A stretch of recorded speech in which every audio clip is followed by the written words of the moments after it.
আসসালামু আলাইকুম রহমতুল্লাহি ওয়া বারাকাতুহু। আশা করি আল্লাহর রহমতে সবাই ভালো আছেন। মুগ ডাল ভাজা হতেছে, তারপরে ডিমের ঝোল হইতেছে। প্রথম থেকে করতে পারি না, খেয়াল ছিল না। ডিম সিদ্ধ দিচ্ছি সকালের জন্য, মুরগি হচ্ছে সকালের জন্য। সব কিছু প্রিং দেওয়া একা, এই জন্য আমি এগুলা শুরু থেকে আমি দিতে পারিনি। আস্তে আস্তে আর ভালো ভিডিও দেওয়ার চেষ্টা করবো, সবাই দেখবেন। খারাপ হলে বলবেন, ভালো হলে তো ইনশাল্লাহ বলবেন। আমাদের সেলিব্রিটি ভাই রিমন ভাই সেলিব্রিটি বিরিয়ানির জন্য আসছে।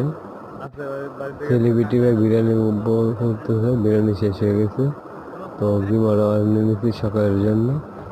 এই তো বোনা আয়োজন করতেছে, আবার পেঁয়াজ দিলাম, তারপরে রং দিলাম, দারচিনি দিলাম। তো দেখেন বাদামি করা হবে।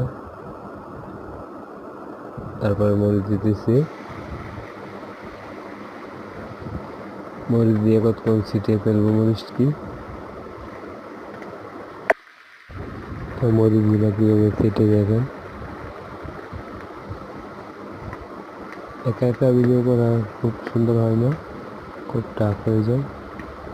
জন্য নেক্সট টাইম আবার ভালো ভিডিও দেখাবো, চেষ্টা করবো। এক হাতে তো কিছু পাবে না, মধ্যে পেয়ে দিচ্ছি। তারপরে হলুদ, মরিচ 3টা, হলুদ 3টা, তারপরে মুরগি দিচ্ছি, গিলা, কলজা, গলা, মাথা, এগুলো সব কিছু দিয়ে দিলাম।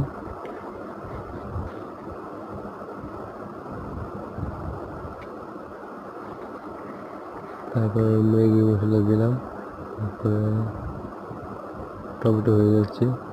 পুরা ভিডিও দিতে পারবো না, তো আবার চেষ্টা করবো দেওয়ার জন্য। তো এটা মুরগি দিতেছে, তো একা একা সব কিছু করতে হয়। টিচার অনেক কথা ভুল হতে পারে, বলছি শিখে দেখবেন। তো মুরগির কালারটা কি মনে হচ্ছে অবশ্যই সবাই জানাবেন। আবার যদি কথায় অনেক ভুল হতে পারে, সেই জন্য দুঃখিত। মুগ ডাল দিয়ে দিলাম। আজকের মতন এখানে শেষ। ভালো থাকবেন, আল্লাহ হাফেজ। আসসালামু আলাইকুম রহমতুল্লাহ। নেক্সট আরেক কোনো ভিডিও নিয়ে আসছে আপনাদের সামনে যদি পারি। আল্লাহ হাফেজ, আসসালামু আলাইকুম।